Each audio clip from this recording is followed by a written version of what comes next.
یعنی عام ایک مزدور سے لے کر اور ایلیٹ کلاس کا جو بندہ ہے یا گورنمنٹ میں بیٹھے لوگ ہیں ان تک سوشل میڈیا کی ریچ ہے. کیونکہ سوشل میڈیا اس وقت پاکستان میں بہت زیادہ اس پر لوگوں کی نظر رہتی ہے. اس کی دو وجوہات ہیں. ایک وجہ یہ ہے کہ مختلف حکومتیں جب آتی ہیں تو وہ جب نیشنل میڈیا کو کنٹرول کرنے کی کوشش کرتی ہیں تو اس کنٹرول کی وجہ سے جو لوگ ہیں وہ ڈائیورٹ ہو رہے ہیں اس پہ سوشل میڈیا پر. اور سوشل میڈیا میں پرابلم یہ ہوا ہے کہ بہت ساری سیاسی پارٹیوں نے، بہت سارے لوگوں نے پیسے کمانے کے چکر میں اور فیک نیوز اتنی پھیلا دی ہیں، اتنی اس پہ سوشل میڈیا پہ ہرزہ سرائی ہوتی ہے کہ لوگ پریشان ہو جاتے ہیں کہ اس پہ یقین کس پہ کیا جائے. تو اس لیے گورنمنٹ کو کوئی ایک مؤثر قانون اس پہ ضرور بننا چاہیے. مجھے تو بڑی حیرت ہوتی ہے جو یہاں پر پاکستان میں قوانین کی مخالفت کرتے ہیں اور کہتے ہیں کہ جی یہاں پر جو ہے وہ مادر پتر ہر چیز آزاد ہونی چاہیے. مگر میں جب ان سے یہ کوشچن کرتا ہوں کہ آپ جب لنڈن جاتے ہیں، امریکہ جاتے ہیں، یورپ کے کسی ملک میں رہتے ہیں یا جاتے ہیں، یا آپ قریبی یو اے ای جاتے ہیں، تو وہاں پر آپ اس طرح کی خرافات، اس طرح کی فیک نیوز، اس طرح کے لوگوں کے پگڑیاں کیوں نہیں اچھالتے وہاں پر بیٹھ کر؟ تو وہ کہتے ہیں کہ نہیں، وہاں پر قانون بڑے سخت ہیں اور اس قانون کی وجہ سے ہمیں جو ہے وہ مشکلات کا سامنا کرنا پڑے گا. تو کیا پاکستان میں یہ اجازت ہے کہ آپ لوگوں کی پگڑیاں اچھالیں، لوگوں کو گالیاں دیں، فیک نیوز پھیلائیں اور اس طرح کی غلط خبروں کو جو ہے وہ زیادہ سے زیادہ پروموٹ کریں تاکہ اس سے ریاست کے لیے بھی پرابلمس کھڑے ہوں، گورنمنٹ کے لیے پرابلمس کھڑے ہوں، عوام کے لیے پرابلمس کھڑے ہوں. اور عوام کتنا ذہنی طور پہ انتشار اور منتشر ہونے کا کی اس کی وجہ بنتا ہے آپ کی یہ فیک نیوز اور یہ سب چیزیں. تو بالکل قانون بننا چاہیے. اور جہاں جہاں جو بھی، اگرچہ کوئی جرنلسٹ ہے وہ بھی، کوئی پولیٹیکل کارکن ہے وہ بھی، یا کوئی بھی پاکستانی ہے، وہ اپنے ملک کے حوالے سے، اپنے شہروں کے حوالے سے اگرچہ کوئی غلط خبر پھیلاتا ہے تو پھر اس کے خلاف قانونی کارروائی ہونی چاہیے، فیئر ٹرائل ہونا چاہیے. اور اگرچہ کوئی خبر صحیح ہے اور اس کے خلاف گورنمنٹ کوئی ایکشن لیتی ہے تو اس کے سامنے ہم Pakistan federal union of journalist بھی ایک دیوار بن کے کھڑے ہوں گے. کیونکہ صحیح خبر کے ساتھ ہم کھڑے ہیں اور ہم چاہتے ہیں کہ پاکستان میں فیک نیوز کا خاتمہ ہو اور اصل نیوز جو ہے وہ لوگوں تک پہنچنی چاہیے. لالا اسد پٹھان صاحب، یہ جو خبر کی دنیا ہے، جرنلزم ہے، آپ کئی دہائیوں سے اس سے وابستہ ہیں اور اس حوالے سے آپ کا ایک سیاسی کردار بھی ہے. تو جو سوشل میڈیا کا چیلنج درپیش ہے ٹی وی چینلز کو، اخبارات تو خیر بہت زیادہ افیکٹ ویسے ہو چکے ہیں، تو اس کو آپ کیسے دیکھتے ہیں؟ یہاں ہر شعبہ ہوتا ہے، ڈاکٹرز ہیں، جو ٹیچرز ہیں، آپ کے انجینئرز ہیں، ان کی ایک خاص ایک پڑھائی ہے، ان کا ایک پروفیشن ہے. اس سوشل میڈیا نے ایک نیا یہ ڈھنگ نکالا ہے کہ اگر دنیا میں 5 ارب کے لوگ موبائل استعمال کرتے ہیں تو 5 ارب کے 5 ارب کو آپ نے صحافی بھی سمجھ لیا ہے. تو بالکل کیا ایسا یہ فرق نہیں ہونا چاہیے کہ یہ جو خبر دینا، جو تحقیق، اور یہ اسپیشلائزڈ ایک ایونٹ ہے، یہ تو نہیں کہ جس کے ہاتھ میں موبائل آ گیا وہ صحافی بن گیا. اس پہ اب دنیا کو کیا کرنا چاہیے، ہمیں صحافتی تنظیموں کو کیا کرنا چاہیے، اور اس حوالے سے کوئی روڈ میپ آپ تجویز کرتے ہیں؟ جی بالکل منصور، اس پہ تو پوری دنیا تو بالکل ہی کلیئر ہے. پوری دنیا میں اس طرح کی کوئی مادر پتر آزادی کہیں نہیں ہے کہ جس کے پاس موبائل ہے وہ جرنلسٹ ہے. ہاں وہ چیزیں ضرور، اگرچہ کوئی چیز ایکسپلور کر رہا ہے تو وہ اپنے پیج پہ ڈال دیتا ہے کہ میں نے یہ دیکھا ہے. وہ کبھی وہاں پر کسی کی پگڑیاں نہیں چلی جاتی اور فیک نیوز نہیں پھیلائی جاتی. یہ پرابلم ہمارے ملک کو ہے اور ہماری طرح جو چھوٹے ممالک ہیں جہاں پر قوانین کو صحیح طریقے سے استعمال نہیں کیا جاتا. اور میں اس میں دو چیزیں ہمیشہ ڈسکس کرتا ہوں ہر جگہ پر. ایک تو یہ دیکھیں آپ، نیشنل ٹی وی ہے یا اخبارات ہیں، اس میں ایک میکینزم ہے، اس میں ایک کاپی ایڈیٹر ہے، ڈائریکٹر نیوز ہے، پوری کا پوری ایک ٹیم ہے جو خبروں کو چھانی مار کر نکالتی ہے، اس کو دوبارہ پراپر چیک کرتی ہے، کراس چیک کرتی ہے، اپنے رپورٹر کو اس پہ لائن پہ لیتی ہے، اور جس کا معاملہ ہوتا ہے ان کو بھی لائن پہ لیا جاتا ہے، ان سے بھی بات کی جاتی ہے. تو ایک خبر پوری کی پوری جو ہے وہ ایک میکینزم سے گزر کر منظر عام پر آتی ہے اور لوگوں تک جاتی ہے. مگر سوشل میڈیا کا پرابلم یہ ہے کہ میں ہی رپورٹر ہوں، میں ہی ڈائریکٹر نیوز ہوں، میں ہی اینکر ہوں، جس کا میں دل چاہے اس کی جو ہے وہ پگڑی اچھالنا شروع کر دوں. اور اس طرح کے بھونڈے اور غلط الزامات اور اس طرح کے فیک پیپرز لا کر جو ہے وہ پیش کیے جاتے ہیں سوشل میڈیا پر، کہ جس کو پوری دنیا میں جو مخالفین ہیں پاکستان کے وہ اس کو پروپیگنڈا کا اپنا مہم اس پہ شروع کرتے ہیں، اور جس سے نقصان ہوتا ہے، ہمارے ملک کو بھی نقصان ہوتا ہے، بطور قوم بھی ہمیں بڑا نقصان اٹھانا پڑتا ہے کہ ہم کس پوزیشن پہ جا کے کھڑے ہوئے ہیں۔ اس لیے اس پر ہماری Pakistan federal union of journalist کی تو واضح لائن ہے کہ جس کا بریڈ اینڈ بٹر جو ہے وہ جرنلزم ہو، وہی صرف جرنلسٹ ہو سکتا ہے۔ اس طرح مادر پتر کوئی بھی 5,000 یا 50,000 یا 5 لاکھ کا موبائل خرید کر اپنا کوئی پیج بنا کر یا یوٹیوب کا چینل بنا کر وہ جرنلسٹ نہیں بن سکتا۔ جرنلسٹ کی اپنی ایک کیٹیگری ہے، اور آپ کے اس پروگرام کے توسط سے میں تمام ان جرنلسٹوں کو بھی یہ پیغام دینا چاہتا ہوں، یوٹیوبرز کو اور جو نیولی کمر جرنلسٹ ہیں، کہ تقریباً مجھے 30-32 سال ہو گئے ہیں جرنلزم میں نے سخت سے سخت بات کی ہے پاکستانی اسٹیبلشمنٹ کے خلاف، پاکستانی گورنمنٹس کے خلاف، مختلف ایشوز پہ بات کی ہے، عوامی ایشوز پر بات کی ہے، مگر کبھی بھی میں نے ایجنڈا جرنلزم نہیں کی ہے۔ جب آپ ایجنڈا جرنلزم کرتے ہیں اس وقت آپ پریشانی کا شکار ہوتے ہیں۔ تو پاکستان میں مجھ سے بھی سینئر جرنلسٹ اس وقت بھی موجود ہیں جو سخت سے سخت بات کرتے ہیں، مگر وہ ایجنڈا جرنلزم نہیں کرتے۔ تو ہمیں کبھی بھی کسی ریاستی ادارے نے نہیں اٹھایا، 32 سال میں تو مجھے کسی ریاستی ادارے نے نہیں اٹھایا، مجھے کبھی کسی پولیس نے نہیں اٹھایا، مجھے کبھی کسی گورنمنٹ نے ہٹ نہیں کیا، کیونکہ آپ فیک نیوز کو آگے بڑھاوا دیں گے تو پھر کسی بھی ادارے کو تکلیف ہوگی، کسی پولیٹیکل پارٹی کو تکلیف ہوگی یا گورنمنٹ کو تکلیف ہوگی۔ مگر آپ جب حقائق کے ساتھ، ڈاکیومنٹس کے ساتھ چیزیں لے کر آپ کے کھڑے ہوں گے اور عوام کی بات کریں گے، عوام کے مسائل کی بات کریں گے، تو اور جتنی سخت بات کریں گے اس پہ کبھی بھی آپ کو آگے سے ری ایکشن نہیں آئے گا۔ کوشش کی جائے گی کہ آپ کو وہ یہ میسج کنوے کریں کہ یہ جو آپ نے ایشو اٹھایا ہے اس کو جلد از جلد ہم ریزالو کر دیں گے، اس کو زیادہ آپ نہ پھیلائیں، یہ جو ہے وہ کسی نہ کسی طریقے سے گورنمنٹ یا ریاست کے لیے ایک پرابلم کریٹ کر سکتا ہے۔ تو اس پہ ہم ایک اسٹیپ پیچھے آ کر اس پہ نظر ضرور رکھتے ہیں، اور اس میں ہم چینجنگ بھی دیکھتے ہیں کہ آنے والے وقتوں میں ان ایشوز پر کام ہو رہا ہوتا ہے۔ تو ہم نے بیسکلی تو بنیادی تعمیری صحافت کرنی ہے۔ اگرچہ آپ نے صحافت یہ کرنی ہے کہ صرف پگڑیاں اچھالنی ہیں اور فیک نیوز کو بڑھاوا دینا ہے اور جھوٹ، یعنی آپ سوشل میڈیا پر دیکھنا شروع کریں مختلف قسم کے جو یوٹیوبرز بیٹھے ہوئے ہیں، اتنا جھوٹ بولتے ہیں یار، اتنا جھوٹ بولتے ہیں۔ جب ہم اس کو کراس چیک کرتے ہیں، کیونکہ ایک عام آدمی، ایک ریڑھی والا، ایک عام آدمی تو چیک نہیں کر سکتا نا، اس کے تو وسائل ہی نہیں ہیں۔ مگر میں جرنلسٹ ہوں، میری اپروچ ہے، جب میں اس کو کراس چیک کرتا ہوں تو وہاں پر ایسا منظر کچھ بھی نہیں ہوتا ہے۔ جیسے ابھی پنجاب میں آگ لگ گئی ہے، پنجاب کالج میں ایک واقعہ، جھوٹا واقعہ کہ وہ ریپ کا الزام لگ گیا، اور کیا ہو گیا اس ایک جعلی خبر کی وجہ سے۔ بالکل ٹھیک آپ نے بات کی، زبردست نشاندہی کی۔ اب تھوڑا پولیٹیکل آخر میں 2-3 چیزیں ہیں، اس سے آپ کی رائے جاننا چاہوں گا، اور اس کے ساتھ پھر ہم اپنی نشست ختم کریں گے۔ اور اس سے پہلے ڈاکو راج، اور جہاں پہ آپ ہیں، اور آپ کے تو ڈاکوں سے بھی تعلقات ہوں گے، ظاہر سی بات ہے کیونکہ آپ بڑے پہنچے ہوئے صحافی ہیں، یہ کیوں قابو نہیں پایا جا رہا؟ وہ تو یہ وارداتیں بڑھتی جا رہی ہیں، ان کا علاقہ بالکل نو گو ایریا آج سے نہیں ہے، کب سے ہے، اور سندھ حکومت ذمہ دار ہے نہیں ہے، اور اس کے پیچھے اصل راز کیا ہے؟ منصور، اس کے پیچھے 5 ارب روپے کی اکانومی ہے۔ اس 5 ارب روپے سالانہ، سالانہ 5 ارب سالانہ کی یہ اکانومی ہے، اور یہ جو ہے شروع ہوتی ہے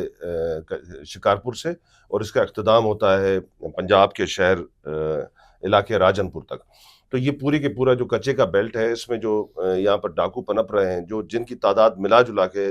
صوبہ سندھ سے اور صوبہ پنجاب کے یہ جو ڈاکو دونوں طرف ٹریول کر رہے ہوتے ہیں، ان کی ملا جلا کی جو تعداد ہے وہ تقریباً 250 کے قریب ہے۔ ان 250 لوگوں نے تقریباً 6.5 لاکھ ایکڑ زمین کو جو ہے وہ اپنے کنٹرول میں کیا ہوا ہے۔ وہ سرکاری لینڈ ہے، وہ ریونیو کی اس میں لینڈ ہے، اس میں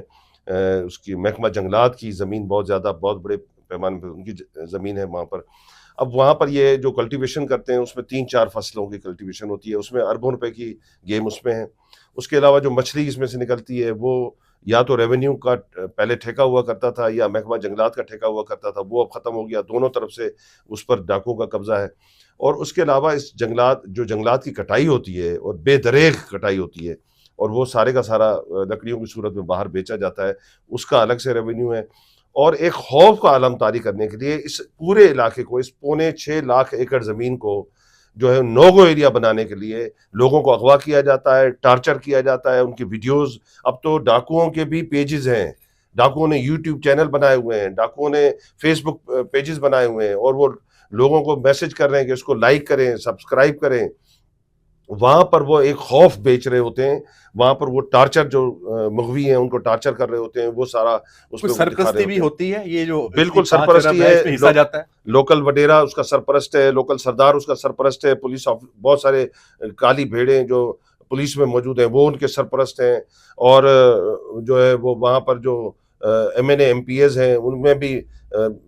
میں تو نام بھی لینے کے لیے تیار ہوں, مگر کیونکہ ایک جرنلسٹ ہونے کے ناطے وہ یہاں پر موجود ہوتا تو پھر میں اس کا نام لے کر بات کرتا, کیونکہ وہ اس وقت یہاں پر موجود نہیں ہے تو اس لیے میں نام نہیں لوں گا. مگر وہ ان کا تعلق بھی سیاسی جماعتوں سے, M N A M P A منتخب ہوتے ہیں, اور جب الیکشن آتے ہیں تو یہ سارے ڈاکو ان کے ساتھ الیکشن کیمپین میں ساتھ چل رہے ہوتے ہیں. تو آپ دیکھیں یہ پوری اکنامی ہے, جب تک ریاست پاکستان کوئی فیصلہ نہیں کرے گی اور حکومتیں مل کر کوئی فیصلہ نہیں کرے گی, تب تک اس اکانومی کو کریش کرنا پڑے گا, تبھی یہ ڈاکو راج ختم ہوگا. ورنہ اس ڈاکو راج کی وجہ سے سندھ صرف پرابلم کا شکار نہیں ہے, پنجاب آنے جانے والے لوگ اغوا کیے جاتے ہیں, کے پی آنے جانے والے لوگ اغوا کیے جاتے ہیں, بلوچستان آنے جانے والے لوگ اغوا کیے جاتے ہیں, معصوم بچوں کو اغوا کیا جاتا ہے, اب تو خواتین کو بھی اغوا کیا جا رہا ہے. تو کب جاگیں گے ہماری ریاست, کب جاگے گی ہماری حکمران, اور وہ کب اس درد کو محسوس کریں گے کہ عام پاکستانی کس کرب سے گزر رہا ہے, اور اس کرب کا خاتمہ اگرچہ ریاست چاہے تو صرف 2 گھنٹے کے اندر یہ سارے کا سارا مسئلہ ختم ہو جائے گا, اور کوئی ڈاکو آپ کو اس علاقے میں نظر نہیں آئے گا. بہت اہم نقطہ آپ نے اٹھایا, اور اس میں جو ایشوز آپ نے بتائے ہیں یہ تو واقعی لگتا ہے کہ یہ بہت گھمبیر مسئلہ ہے اور آسانی سے اس کا تدارک ہونے والا نہیں ہے. دیکھتے ہیں کہ کیا آنے والے دنوں میں, سالوں میں اس حوالے سے کوئی پیش رفت ہوتی ہے. لالا, آخری بات, فائنل کال, سیاسی جو منظرنامہ ہے, تحریک انصاف اور بانی پی ٹی آئی عمران خان, ایک تو یہ تو طویل سفر ہے کئی سالوں پہ, اس ملک کا جو سیاسی نظام ہے وہ کس طرح متاثر ہے, ایک عدم استحکام ہے, وہ ختم ہونے کا نام نہیں لے رہا. اب کچھ سٹیبلٹی آتی نظر آ رہی ہے, تو اس میں پھر ایک فائنل کال کے نام پہ اسلام آباد پہ چڑھائی 24 نومبر کی تاریخ دی ہے. کیا کہیں گے, اور سندھ سے بھی کوئی حملہ آور ہوگا اس دفعہ اسلام آباد, یا پھر یہ کے پی کے کا معاملہ ہی رہے گا؟ دیکھیں سندھ میں پی ٹی آئی کا اتنا اثر رسوخ نہیں ہے. پی ٹی آئی کی اگرچہ تھوڑی بہت اسٹرینتھ ہے تو وہ بھی ووٹ کی صورت میں کراچی اور حیدرآباد کے شہری علاقے میں, دونوں شہروں میں ہے, اور باقی سندھ میں جو ہے وہ ان کی اتنی اسٹرینتھ نہیں ہے. جو پی ٹی آئی کو یا خان صاحب کے نظریے کو لوگ پسند کرتے ہیں, یا پی ٹی آئی کو ایز اے جماعت لوگ پسند کرتے ہیں, تو وہ ووٹ کی حد تک کرتے ہیں. Street power P T I کے پاس سندھ میں نہیں ہے. تو اس لیے آپ نے کبھی بھی جب بھی دیکھا ہوگا, جتنے بھی خان صاحب نے جب وہ جیل سے باہر تھے تب بھی انہوں نے جو بھی جلسے کیے تو سندھ سے بہت کم تعداد یہاں پر شامل ہوتی تھی. اور کیونکہ خان صاحب کا زیادہ زور جو ہے وہ پنجاب اور کے پی میں ہے, تو اس لیے وہ ہمیشہ ان کی جتنی بھی اسٹریٹ پاور کے بھی انہوں نے جو مظاہرے کیے ہیں وہ ان دونوں صوبوں سے وہ کرتے ہیں. باقی صوبوں میں ان کا کوئی اتنا بڑا اسٹریٹ پاور نہیں ہے. اب جو آپ نے یہ نئے اعلانات کی بات کی, دیکھیں پولیٹیکل پارٹیاں اپنی رائیول پارٹیوں کو جھکانے کے لیے مختلف قسم کے اعلانات کرتی ہیں. اب دیکھنا یہ ہوتا ہے کہ جو پولیٹیکل پارٹی اس وقت پاور میں بیٹھی ہے وہ کس ویژن کے ساتھ آگے بڑھ رہی ہے, کس حکمت عملی کے ساتھ آگے بڑھ رہی ہے. اس سے پہلے بھی جب نواز شریف پاور میں ہوتا تھا تو بی بی بے نظیر صاحبہ سندھ سے لانگ مارچ لے کر نکل رہی ہوتی تھی اسلام آباد کے لیے, اور اسی طرح جب بی بی اقتدار میں ہوتی تھی تو نواز شریف صاحب لانگ مارچ لے کر لاہور سے نکل رہے ہوتے تھے اسلام آباد کی طرف. تو پولیٹیکل پارٹیاں اس طرح کے احتجاجات کرتی ہیں, مگر وہ احتجاج جو ہے وہ گورنمنٹ کے خلاف ہونا چاہیے, وہ احتجاج کسی اصول کی بنیاد پر ہونا چاہیے, وہ احتجاج عوام کے مفادات کے لیے ہونا چاہیے, وہ احتجاج کسی ایک شخص کے لیے نہیں ہونا چاہیے. اگرچہ آپ کسی ایک شخص کے لیے پورے ملک کو داؤ پہ لگانے کی کوشش کریں گے تو یہ زیادتی ہوگی. اس سے پہلے جتنے بھی احتجاج میں نے اپنے کیریئر میں دیکھے ہیں, جرنلزم کے کیریئر میں, وہ کبھی کسی ایک لیڈرشپ کے لیے نہیں کیے جاتے تھے. وہ جنرل تمام ایشوز کو لے کر کیے جاتے تھے. جس طرح پیپلز پارٹی نے کالا باغ ڈیم کے ایشو پہ احتجاج کیے ہیں, پانی کے ایشوز پہ احتجاج کیے ہیں, ملازمتوں کے ایشوز پہ احتجاج کیے ہیں, کوٹا سسٹم کی بحالی کے لیے احتجاج کیے ہیں, اور اس کے علاوہ بہت سارے جو عوامی ایشوز ہیں جو سندھ کے لوگوں کے ٹچی ایشوز تھے ان پر سیاست کی ہے. اسی طرح پیپلز پارٹی نے پورے ملک کی لیول پر جو احتجاج کیے ہیں ان میں بھی آپ کو سیاسی رنگ نظر آتا ہوگا, عوام کا درد اور دکھ نظر آتا ہوگا، مگر کسی ایک شخص کے لیے نہیں۔ اب یہ جو فائنل کال جس طرح آپ کہہ رہے ہیں، اب سب سے بڑا مسئلہ یہ ہے کہ ہمارے پاس جو اس وقت پی ٹی آئی ہے، اس کے جو لیڈرشپ ہے وہ ابھی تک میری نظر میں میچور نہیں ہے۔ کبھی بھی کوئی پولیٹیکل پارٹی چاہے جتنی بھی بڑی طاقت رکھتی ہو، وہ کبھی بھی یہ نہیں کرتی کہ یہ میری فائنل کال ہے، کیونکہ آپ نے فائنل کال کہہ دیا، عوام اس پہ جتنے بھی آپ کے چاہنے والے تھے وہ آ گئے باہر، اور جب آپ فائنل کال کی بات کرتے ہیں تو جو آپ کے ووٹر سپورٹر ہیں ان میں بھی ایک خوف طاری ہوتا ہے کہ ہم ڈو اور ڈائی کی طرف جا رہے ہیں، یعنی وہاں پر مرنے والی پوزیشن پہ بھی اختیار کریں گے، تو آدھے تو اس میں بھاگ جائیں گے، جو آدھے پیچھے بچیں گے وہ وہاں پر آئیں گے، اور فائنل کال جو اس سے پہلے 2-3 دفعہ ہم نے دیکھا کہ بلو ایریا کراس کر کے ڈی چوک تک پہنچ گئے، اور اس کے بعد جو ہے وہ کے پی کے سی ایم جو ہے وہ لاپتہ ہو گئے۔ اگر اس فائنل کال میں بھی یہی صورتحال ہوئی تو پھر پی ٹی آئی کا بٹھا بیٹھ جائے گا، پی ٹی آئی ایک پولیٹیکل پارٹی کا وجود اپنا کھو بیٹھے گی۔ اس لیے ان کی لیڈرشپ کو سمجھنا چاہیے، کبھی بھی کوئی فائنل کال نہیں ہوتی ہے، سیاسی پارٹیاں اپنے حکمت عملی کے تحت ایک اسٹیپ آگے لیتی ہیں، 2 اسٹیپ بیک جاتی ہیں، 2 اسٹیپ آگے لیتی ہیں، 1 اسٹیپ بیک جاتی ہیں، یہی پولیٹیکل ویژن ہونا چاہیے۔ کبھی بھی ریاست کے ساتھ براہ راست ٹکراؤ نہیں ہوتا، ریاستی اداروں کے ساتھ براہ راست ٹکراؤ نہیں ہوتا۔ آپ کے ملک میں کسی اور ملک کا قبضہ نہیں ہے، آپ ہی کے لوگ بیٹھے ہوئے ہیں، جب اپنے لوگ بیٹھے ہوئے ہیں تو ان سے بیٹھ کر بات کریں، اپنے بات کے دروازے کھولیں، گفتگو کا آغاز کریں، جتنا ہو سکے لوگوں کو ٹیبل پر لائیں، گفتگو کریں۔ انشاءاللہ گفتگو کرنے سے آج نہیں تو کل، کل نہیں تو پرسوں بہت اچھے راستے نکلیں گے، اس ملک کے لیے بھی نکلیں گے، عوام کے لیے بھی نکلیں گے، اور تمام پولیٹیکل پارٹیز کے لیے بھی نکلیں گے۔ بہت شکریہ لالا اسد پٹھان، آپ نے ہمیں وقت دیا، اور جو آپ نے باتیں کی ہیں یہ جب ہمارے ناظرین آپ یہ دیکھیں گے تو یقیناً آپ بھی اس پہ سوچنے پہ مجبور ہوں گے کہ جو سیاست ہے اس میں دروازے کبھی بند نہیں ہوتے۔ اپنا خیال رکھیے گا، اجازت دیجیے، اللہ حافظ۔